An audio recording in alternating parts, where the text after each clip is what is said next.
उपखंड मुख्यालय पर भील प्रदेश विद्यार्थी मोर्चा के नेतृत्व में हमारे यहाँ पर टीएसपी क्षेत्र के अंदर आदिवासी बच्चों कॉलेजों में जितने अध्ययनरत हैं उन अध्ययनरत छात्रों के छात्रवृत्ति प्रोत्साहन राशि अभी तक नहीं मिली है। उस ज्ञापन देने में हमारे सामाजिक कार्यकर्ता यहाँ के ब्लॉक श्रीमान रमनलाल जी, प्रदेश संयोजक रवि भाई बरजोड़, प्रदेश सदस्य बहन मंजुला जी, बीसीसी प्रभारी रामलाल जी नीलामा, ब्लॉक अध्यक्ष सुखलाल जी बागीदराज से पधारे मेरे साथ में, बीसीसी प्रभारी अशोक भाई, भील प्रदेश विद्यार्थी मोर्चा के ब्लॉक संयोजक ललित भाई और मेरे साथ में यहाँ पर बैठे हुए मंचा सिंह, तमाम साथी और ब्लॉक बाकी आनंदपुरी में जो हमारे विद्यार्थी यहाँ पर छात्र और छात्राएं, आप सबका मैं यहाँ पर क्रांतिकारी जोहार पेश करता हूँ। भाई ने बहुत सारी बातें बताई, हमको कुछ बातों को सोचना है। आज शिक्षा की बात आती है तो पूरे जिले के अंदर टीएसपी क्षेत्र के अंदर अपन देखते हैं सरकार ने स्कूल तो खोल दिए हैं, लेकिन उन स्कूलों के अंदर अध्यापक नहीं है। और हमारे युवा और वोट बैंक को देखते हुए कांग्रेस सरकार ने भी आनंद फानंद के अंदर हर ब्लॉक मुख्यालय पर कॉलेजें खोल दी हैं, लेकिन उन कॉलेजों के अंदर भी किसी लेक्चरर या प्रिंसिपल कोई भी नहीं है, खाली कॉलेज खुली है, इतना ही है। अब हम लोगों को सोचने की जरूरत है कि आज हम इस ब्लॉक मुख्यालय पर आए हैं तो हम छात्रवृत्ति और महिला प्रोत्साहन राशि की बात नहीं करें,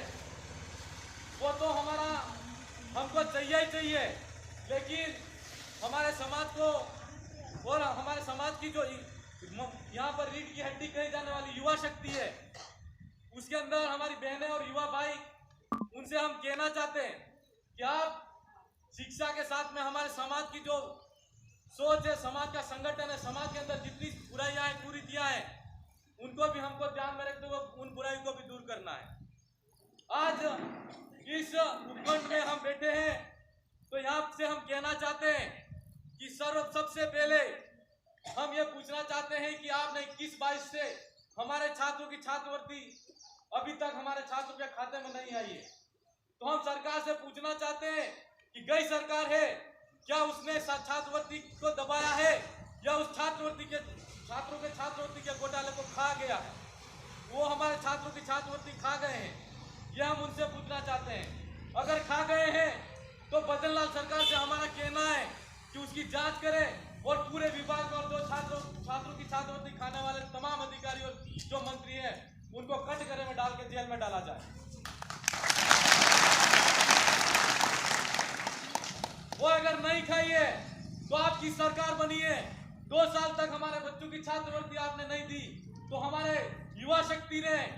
ऐसा सबक सिखाया कि आज कांग्रेस सरकार बैकफुट पे बैठी है और भाजपा सरकार बैठी है, आज छात्र शक्ति यहाँ पर बैठी है। हम सरकार से कहना चाहते हैं कि आपने हमारे 2 वर्ष की जो छात्रवृत्ति है वो हमारे बच्चों के खाते में जल्द जमा कराए, और अगर अभी जमा नहीं कराया तो हम जिला स्तर पर बहुत बड़ा आंदोलन करेंगे, जिसका जिम्मेदार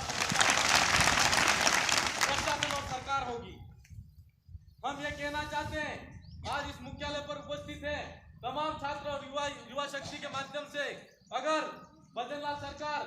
सिर्फ जयपुर में बैठ के भजन करेगी तो काम नहीं करेगी, काम नहीं चलेगा। हम चाहते हैं कि हमारे युवाओं की जो ताकत है, युवाओं की जो बात है, युवाओं की जो मांग है, और 2 साल की जो छात्रवृत्ति है, उस छात्रवृत्ति की मांग को सरकार सुने और जल्द से जल्द इसका निवारण करे। मेरे भाइयों, आज हम आपसे एक बात और कहना चाहते हैं कि बाबा साहब भीमराव अंबेडकर ने हमारे भारत का संविधान लिखा, उस संविधान में बाबा साहब अम्बेडकर आज संविधान सभा के अध्यक्ष होते उन्होंने संविधान लिखा और हमने उनसे कुछ सीखा है। अगर हम उनको मानते हैं तो बाबा साहब अम्बेडकर एक बात कहा करते थे कि शिक्षित बनो, संगठित बनो और संघर्ष करो। कहते थे कि नहीं कहते थे? तो हम आज कॉलेजों के माध्यम से, चाहे हम सेल्फ निर्णय या सेल्फ स्टडी के माध्यम से जितने शिक्षित और जानकार हुए हैं, तो आप सबसे एक उम्मीद है, एक आशा है, हमारे समाज की बात हो, चाहे राष्ट्र की बात हो, चाहे राज्य की बात हो, चाहे हमारे संविधान की बात हो, आप सब बात को सब बखूबी तरीके से समझते हैं। तो हम शिक्षित हो चुके हैं तो समझते हैं। तो आप शिक्षित तो बन चुके हो। हम आपसे कहना चाहते हैं, युवा शक्ति